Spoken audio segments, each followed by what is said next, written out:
I'm sure there'll be some disagreements with some of the things that I've said, and if you disagree, then don't do it. Whoa, there's a beast!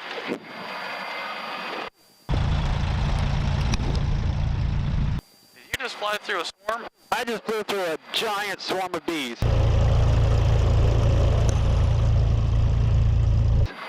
Did any of them make it inside? Yeah, this one did.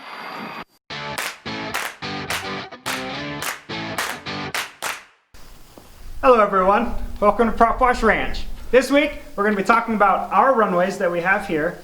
They're both shorter dirt runways, and the things that we do to operate in and out of these runways a little bit safer, to get in to take off shorter and to land shorter, and how we do so safely. We're at 3,000 foot elevation here, and the density altitude is pretty much always higher than that. Right now it's over 6,000 foot density altitude. One thing that we have going for us is the Cessna 175. Has a little bit more horsepower than a normal 172, and it has a larger prop that spins slower. It gives us better short field operations. Also, today on this flight, we're going to be using a new camera mount. This is our new camera mount from Cloud-Based Engineering.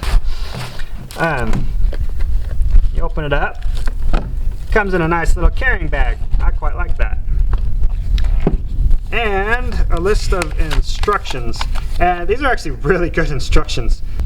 It's pretty straightforward and easy to mount, and then the instructions are pretty straightforward as well. This is made from aircraft aluminum, and it goes around your strut. Cups around the strut and velcros in place, and it has these rubber gasket and O-ring material to help grip the strut and reduce vibration. And it also comes with different O-ring material. So here's the other O-ring material that he says in the instructions is softer. If you're having vibration issues with higher horsepower engines, with this O-ring material, it's stiffer. Then he says to switch to the softer O-ring material, will help with that vibration issue. We have GoPro 7s that take out the vibration automatically, so I don't foresee that being an issue, but he sends it with it, which is pretty cool. To change that O-ring out, you just pop that material right out. It's not glued in place, it just pops out, changes out, and it comes with a safety tie-off point, so you can tie your GoPro off or whatever action camera you're using. And this mount is all adjustable and swivel, so you can get the exact angle that you want. This is so much better than what we've been using, and I am excited about it.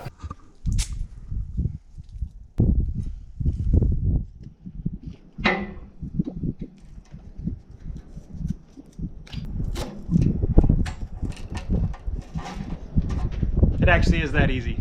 And that rubber's gripping the strut really well, actually. Yeah, that's how easy that is. Let's get a GoPro. Got our GoPro.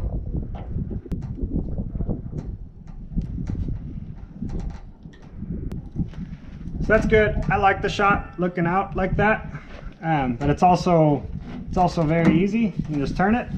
You can look at the plane. You can turn it and look backwards if you wanted.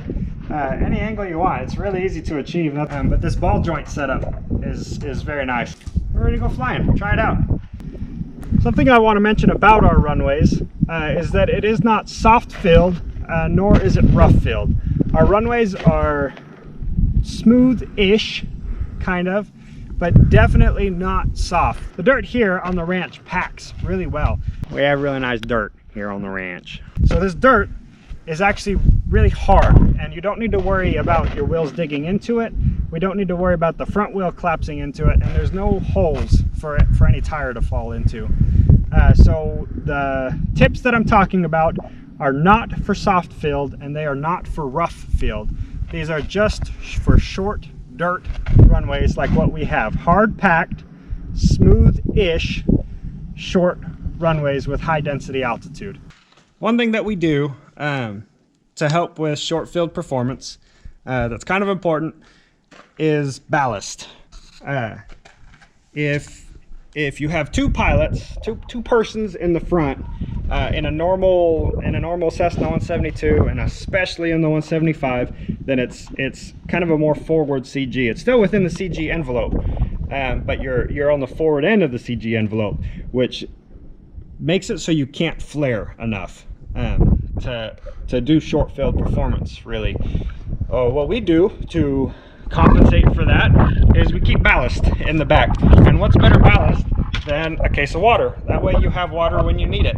A normal 24 pack of water weighs about 30 pounds.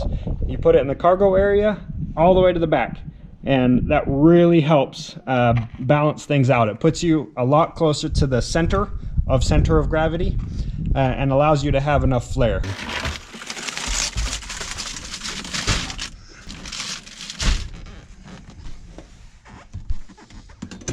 All right. We just did a run-up. One thing for short field performance, something to keep in mind is that a warm engine produces more horsepower than a cold engine. So letting your engine warm up, letting the oil get thinner, it all helps. It all helps give you just a little bit more horsepower. And then another thing, especially at high density altitudes, is leaning for peak on the ground, for peak horsepower. Lean for peak horsepower on the ground, and that'll get you a little extra horsepower too. You're just trying to do all that you can do to cut feet off of your takeoff roll. Luckily today the wind is favoring a downhill takeoff. Something to consider in operating in and out of our dirt strip is the slope. If you are taking off towards the west, it's an uphill slope, 1.5 degrees. It doesn't sound like much, but every degree adds 7% to your takeoff roll, which can add up quick. So at 1.5 degrees, if we're taking off uphill, then we add about 10% to our takeoff roll. Not only that, we have this huge 110-foot obstacle off the end of the runway, which oftentimes we can't climb over if we're too heavy. We have to turn before we make it to it. Something that we do, so this is not a soft field takeoff, nor is it a rough field takeoff. The dirt is hard and the dirt is relatively smooth. So we're not a soft field takeoff and rough field takeoff. You're creating a lot of drag. You start out with flaps and you're applying back pressure on the elevator, trying to keep the plane light, trying to keep the nose gear, the oleo strut from falling in a hole or sinking in the sand. That's not a problem on this runway, and every input you give it, flaps, elevator, aileron, it creates drag, and drag increases your takeoff roll. It slows you down. Since this is hard dirt, we want to, we're not worried about sinking in the sand, we're not worried about falling in a hole, but it's short and it's high density altitude. So we want to be as clean as possible. So I start out with no flaps. And very minimal control input. Only what's necessary for crosswind, or maybe just 5-10 degrees back pressure on the elevator. And then something else, for a normal short field operation on a hard paved runway, you apply full brake and full throttle. Which if you really need to get off, you can do that, but you will very likely chip your propeller because it's going to suck up rocks, especially on our runway. So it adds some takeoff roll when we do it, but I start out rolling and gradually apply power as we get rolling, and that helps save the prop. It does add to the takeoff roll, but we're not pushing it that hard. If we really are worried about it, then we'll apply brake and apply power. When I'm just past my power on, flap, ground effect, stall speed, then I'll pop the flaps, 10 degrees. I've got a bar rather than electric flaps, which really helps, but you can do the same thing with electric flaps. It's just a little slower. 10 degrees of flaps, and then just pop the plane in the air. Still keeping it in ground effect. It's not quite ready to climb out yet, but when you're in the air, you're producing less drag than when you're on the ground. So you want to get it in the air as soon as possible without trying to put it in the air too early. Trying to make it fly too early will add a lot of drag and way increase your takeoff roll. So it needs to be ready to be able to fly in ground effect with 10 degrees of flaps, and just pop it in the air and then hang in ground effect to build up a little bit of speed as we get going. That was like a 700-foot takeoff. That took a little bit, but 6,500-foot density altitude. It's no joke. Everything's working. Check my gauges. Oh yeah. Yeah, gauges. Green, green. Now, in talking about landing, something I forgot to say is that 7% increase per degree on takeoff roll uphill. If it's a 1 degree slope, add 7%. If it's 2 degree slope, add 14%. Good math. If it's downhill, then subtract 5% from your takeoff roll. A general rule of thumb. Trying out that new mount from Cloud-Based Engineering. I really do like it. It was very simple to install, and it seems very secure.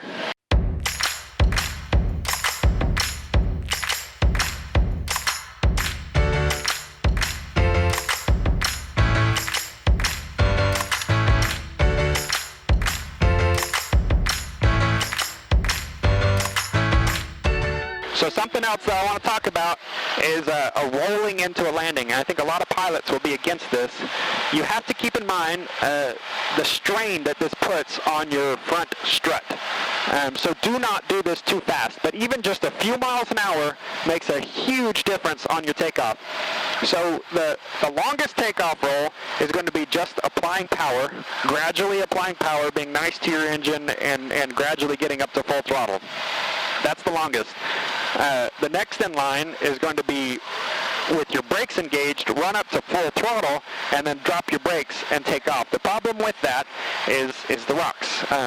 The propeller doesn't like rocks, and it will nick it. Definitely seen that happen a bunch. The shortest, even shorter than that, and better for your prop, is a roll into the takeoff. A gradual roll. Do not overly side load your front strut, your oleo strut, more than you need to, because that's even worse. This time we're going to roll into it gradually, not too much speed, and not really applying power through the turn, but once we complete the turn, then we start adding power. And that's should be the shortest takeoff without chipping the propeller. Here goes nothing.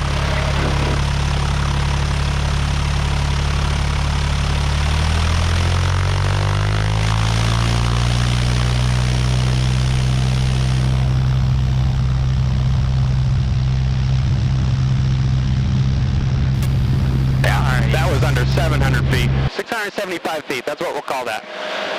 With a 6,500 foot density altitude, this that we do, we're not pushing the envelope that much. I'm still operating well within safe margins of this aircraft. And able to operate in and out of 800 foot. Put an 800 foot marker on the runway, and we can get in and out in 800 feet. Our short runway is 1,300 feet, which is short, easily operated in and out of in a standard general aviation aircraft. This has no modifications that decrease the takeoff or decrease the landing roll.